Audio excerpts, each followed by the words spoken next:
குடியரசு நாடாக திகழும் இந்தியாவை மதவாத நாடாக மாற்றும் சூழ்ச்சிகளை பாஜக மேற்கொண்டு வருவதாக காங்கிரஸ் நாடாளுமன்ற குழு தலைவர் சோனியா காந்தி குற்றம் சாட்டியுள்ளார். அரசமைப்பு சட்டம் எதிர்கொள்ளும் சவால்கள் என்ற தலைப்பில் நடைபெற்ற தேசிய அளவிலான சட்ட மாநாட்டில் சோனியா காந்தி பங்கேற்று பேசினார். அப்போது பேசிய அவர், பாஜக தலைமையிலான ஆட்சியில் அரசமைப்பு சட்டத்துக்கு பெரும் அச்சுறுத்தல் ஏற்பட்டுள்ளது என்றும், நாட்டின் சுதந்திர போராட்டத்திலோ சமத்துவத்தை நிலைநாட்டும் முயற்சிகளிலோ பாஜகவும் RSSம் ஈடுபட்டதே இல்லை என்று குற்றம் சாட்டி பேசினார். மேலும் சமத்துவ குடியுரிமையை வலியுறுத்தும் இறையாண்மை மற்றும் சோசலிசத்தை குழி தோண்டி புதைத்துவிட்டு ஜனநாயகம் மற்றும் குடியரசு நாடாக திகழும் இந்தியாவை மதவாத நாடாக மாற்றும் சூழ்ச்சிகரமான கொள்கைகளை பாஜக கையில் எடுத்துள்ளது என்று கடுமையாக விமர்சித்து பேசினார்.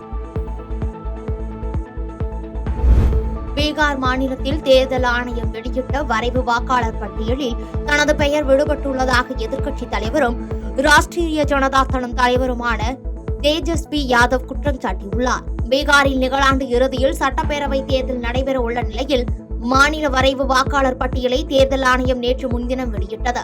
இந்த நிலையில் வரைவு வாக்காளர் பட்டியலில் தனது பெயர் இடம்பெறவில்லை என்று செய்தியாளர் சந்திப்பில் தேஜஸ்வி யாதவ் பரபரப்பு குற்றம் சாட்டியுள்ளார். வாக்காளர் பட்டியல் சிறப்பு தீவிர திருத்தத்தின் போது தன்னிடம் பூர்த்தி செய்த வாக்காளர் படிவத்தை பெற வந்த வாக்குச்சாவடி அலுவலர் எந்தவித ரசீதையும் தரவில்லை என்றும், தற்போது இணைய வழியில் சோதித்த போது வரைவு வாக்காளர் பட்டியலில் தனது பெயர் விடுபட்டிருப்பது தெரியவந்துள்ளது என்றார்.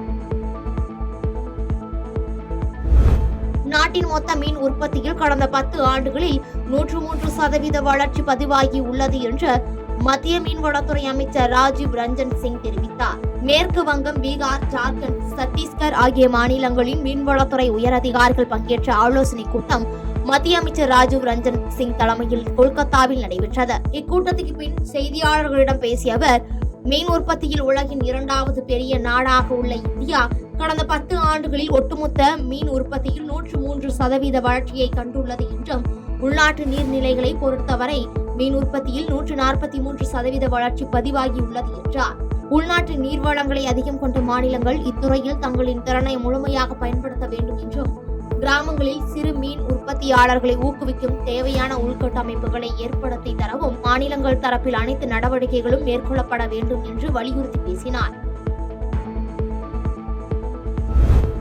வங்கதேசத்தில் மாணவர் போராட்டத்துக்கு அரசியல் சாசன அங்கீகாரம் அளிக்கும் வகையில் ஜூலை பிரகடனம் என்று வரும் 5ஆம் தேதி வெளியிடப்படும் என்று முகமது யூனுஸ் அறிவித்துள்ளார்.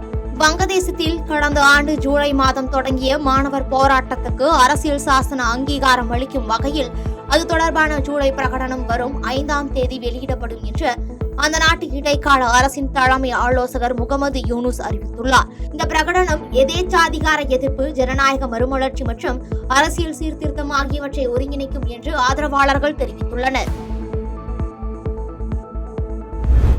லஞ்ச வழக்கில் கொலம்பியாவின் முன்னாள் அதிபர் இவாரோ உரிபேவுக்கு அந்த நாட்டு நீதிமன்றம் 12 ஆண்டுகள் வீட்டுச் சிறை தண்டனை விதித்துள்ளது. சாட்சியங்களை கலைக்க முயன்றது உள்ளிட்ட அவர் மீதான குற்றச்சாட்டுகளை உறுதிப்படுத்திய நீதிமன்றம் இந்த தீர்ப்பை அளித்துள்ளது. எனினும் அரசியல் நோக்கங்களுக்காக தனக்கு இந்த தண்டனை விதிக்கப்பட்டுள்ளதாக கூறிய உரிபே தீர்ப்பை எதிர்த்து மேல்முறையீடு செய்யவிருப்பதாக தெரிவித்தார். 2002ஆம் ஆண்டு முதல் 2010ஆம் ஆண்டு வரை அமெரிக்க ஆதரவுடன் கொலம்பியாவை ஆண்டு வந்த இவாரோ உரிபே மனித உரிமைகள் மீறல்களில் ஈடுபட்டதாகவும் 1990களில் ஆயுத குழுக்கள் வளருவதற்கு காரணமாக இருந்ததாகவும் கூறப்படுகிறது. இது தொடர்பான வழக்கில் தனக்கு எதிரான சாட்சியங்களை கவர அவர் லஞ்சம் கொடுக்க முயன்றதாக தற்போது அவருக்கு இந்த தண்டனை விதிக்கப்பட்டுள்ளது.